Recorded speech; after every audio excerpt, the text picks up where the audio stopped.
Hey everybody, Ricky Bobby, and today's a sad day. Thanks for sticking with me and watching the channel as always, and liking and subscribing. So I made a really big mistake, and I was being really cocky with the reef tank, and not thinking. And it doesn't look as bad on video. The tank's pretty cloudy. So here's what happened. So I'm dosing now, and we'll do another video on that. And I dosed Nopox by Red Sea, and basically what it is the carbon source. And, roughly 5 milliliters a day of carbon to this size of tank keeps the nitrates between 15 and 20 ppm, which is where I'm happy with it for now.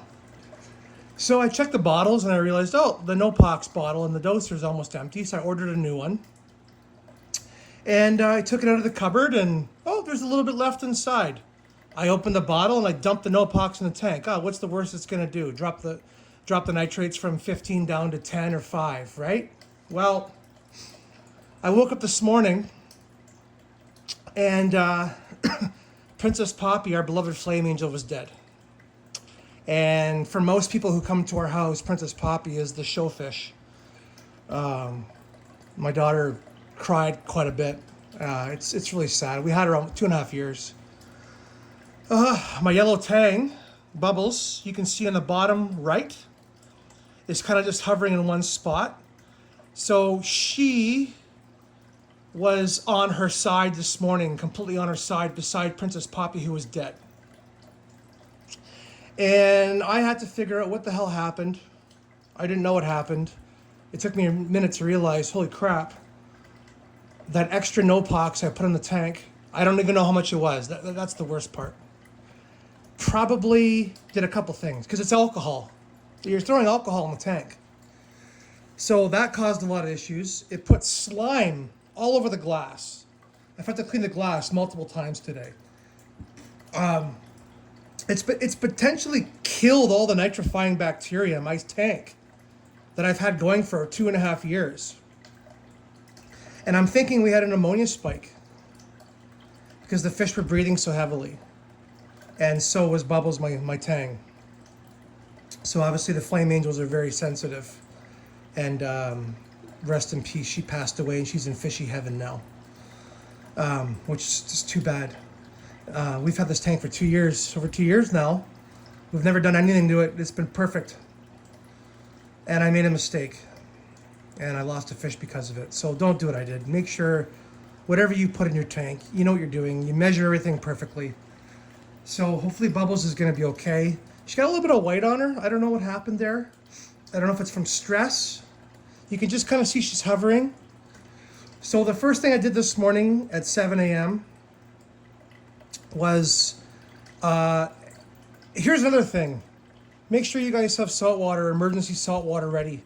Put an agitator in it, a bubbler, a heater, a pump.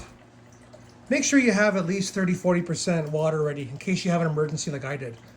So I had to mix up some salt into some RODI water that I had, and got about, 15 gallons to mix in a 70-gallon tank minus all of the sand and rock work. So 25-30% water change. So I did that. And then I realized, hey, maybe it's ammonia. Maybe there's an ammonia spike. So instead of just testing ammonia, I didn't want to waste any more time. I don't give a shit what the ammonia levels are. Something's in the tank that's not good. So the second thing I did was I dosed Prime. And Prime, as a lot of people know in the hobby, is a godsend. Now I'm on a well. So I don't have chlorine. But it detoxifies ammonia. So I put in Prime to the dose of what this tank recommended in drops. And that's what I did. And then I went back to sleep for an hour and a half, just hoping something good would happen. So I woke up around 9 a.m. and Bubbles, my tang, was swimming. And it was off the sand. And I'm like, well, that's a great sign. And my mandarin, all the fish are accounted for. and I'm so happy. So here's the thing. If it is ammonia poisoning, one thing I've learned is this, is that it takes more than an hour to recover from it. If you guys remember in a video from over a year and a half ago, my mandarin went through it in his quarantine tank. And so he was probably breathing heavy and not his best shape for about a day and a half, 2 days. So right now I'm not trying to feed the tank heavily. These fish can go a day without food. It's perfectly fine. I did feed them earlier. The wrasses ate. The chromis ate. The tang did not eat. So I'm going to do an update. And we'll make it a 2-part video.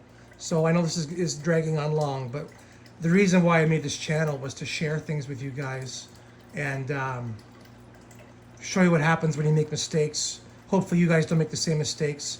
Didn't lose any coral. A couple of the corals are a little more closed up than normal. So right now, so here's the other issue.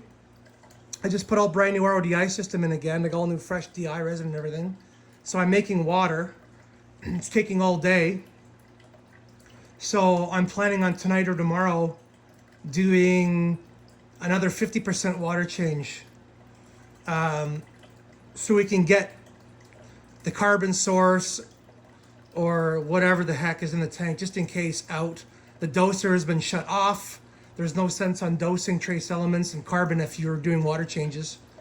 And I'm hoping that all we lost was Princess Poppy, our flame angel. So Candy Corals in Toronto had one of the last ones left in Ontario, and it was a lot of money, but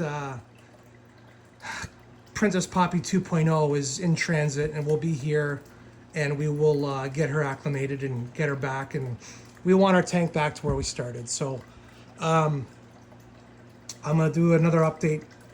Hopefully everything works out well.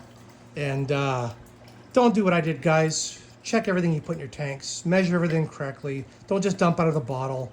I've never had a tank crash on me in years. Everything was working so perfectly. I just enjoy this tank, feed this tank, do a water change once a month. Next thing you know, I'm on an emergency water change. Oh, and I went out and I bought a brand new UV bulb today too. So brand new UV bulb, you can hear that thing pouring water out. So it's clearing the tank up slowly. It also dropped the pH. The pH went down 1.0 to like, so from a normal 8.1, 8.2 down to like a 7.1. So the bacteria, the bloom, everything going on, was taking up oxygen, which is another issue. So I got the UV sterilizer running at full throttle right now. Hopefully trying to get everything running again. So anyway, guys, thanks for watching, and I hope you learned something from my mistakes.